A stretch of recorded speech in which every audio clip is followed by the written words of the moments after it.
Assalamualaikum warahmatullahi wabarakatuh. Perkenalkan, saya Izzatul Milah, mahasiswi Madin Prodi PAI 2019, Fakultas Tarbiyah Inaifas Kencong Jember. Video ini dibuat dalam rangka memenuhi tugas UAS mata kuliah Ushul Fikih yang diampu oleh dosen kami, Bapak Ahmad Zaini, MPD. Saya akan berbagi sedikit tentang pentingnya mempelajari ilmu ushul fikih di era sekarang.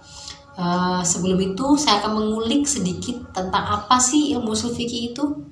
Jadi ilmu ushul fikih adalah ilmu yang mempelajari tentang metode yang digunakan untuk menemukan hukum dengan menggunakan sumber dalil-dalil syar'i yang ada. Jadi dalil syar'i yang bisa dijadikan sumber ini ada 4. Ada Al-Quran, hadis, ijma, dan qiyas. Kemudian kita beralih ke pentingnya mempelajari ilmu ushul fikih. Seperti yang kita ketahui, ada banyak sekali permasalahan-permasalahan baru di era sekarang yang hukumnya tidak dijelaskan secara gamblang oleh ulama-ulama salafus sholih. Misalnya, bagaimana hukumnya mengetahui waktu imsak dan berbuka dengan menggunakan alarm HP. Nah, kan dulu nggak ada HP ya. Masalah ini masih belum jelas hukumnya, tidak dijelaskan secara gamblang oleh ulama salafus sholih. Nah, perlunya kita kan harus mencari tahu bagaimana hukum hal ini gitu lah, agar bisa lebih berhati-hati dalam beribadah. Nah, di sini fungsinya ilmu ushul fikih. Dengan mengetahui ilmu ushul fikih, kita akan lebih berhati-hati dalam mencari dalil.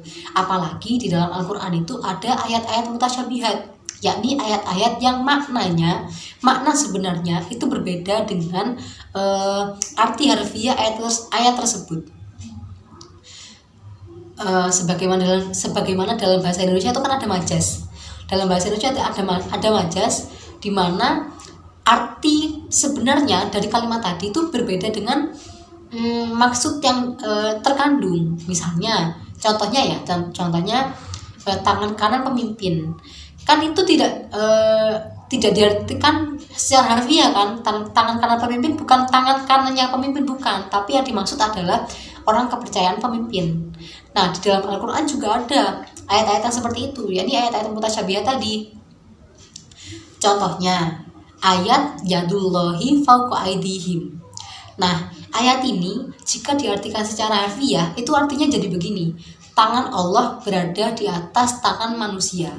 Nah, ini bahaya sekali kan ya, karena jelas kita ketahui bahwa Allah itu muhal sama dengan makhluknya. Allah pasti berbeda dengan makhluknya, kan itu sudah kita ketahui ya. Nah, jadi berarti ayat ini tidak bisa diartikan secara harfiah, karena kalau diartikan secara harfiah bahaya gitu loh. Jadi arti makna yang terkandung dalam ayat yadullahi fawqa aydihim ini adalah kekuasaan Allah berada di atas kekuasaan manusia.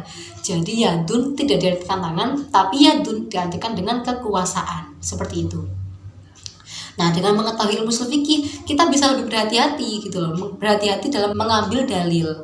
Apalagi ada ayat-ayat yang seperti itu tadi gitu kan. Kemudian selain itu, dengan mengetahui ilmu ushul fikih, kita juga bisa terhindar dari taklid buta. Kita pasti mengikuti fatwa-fatwanya madzhabul arba'ah atau imam-imam yang mengikuti syariatnya madzhabul arba'ah, misalnya golongan Asy'ariyah atau golongan Maturidiyah. Nah, ini kan pasti mengikuti madzhabul arba'ah. Jadi dengan kalau kita mengetahui ushul fikih, kita nggak asal mengambil fatwa, maksudnya kita tahu fatwa siapa yang kita ambil, kita tahu imam siapa yang kita ikuti, pendapatnya imam siapa yang kita ikuti. Nggak asal oh iya saya mau ikut pendapat orang itu saja, soalnya sepertinya dia kalau memberi fatwa lebih mudah gitu loh, lebih mudah dipahami dan hukum-hukumnya tuh kayak lebih mudah gitu. Nah, itu nggak asal begitu, karena dikhawatirkan orang-orang yang ternyata mau kita ikuti, asal kita ikuti, itu ternyata mereka adalah orang-orang yang menentang madzhabul arba'ah, seperti golongan Mu'tazilah. Nah, ini kan bahaya ya, bahaya kan buat kita sendiri dan juga buat syariat kita, seperti itu.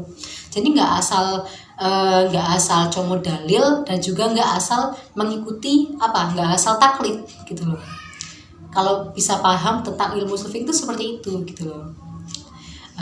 Saya simpulkan ya, manfaat pentingnya mempelajari ilmu usul fikih itu ada dua. Yang pertama, terhindar dari asal mencomot dalil, asal ambil dalil.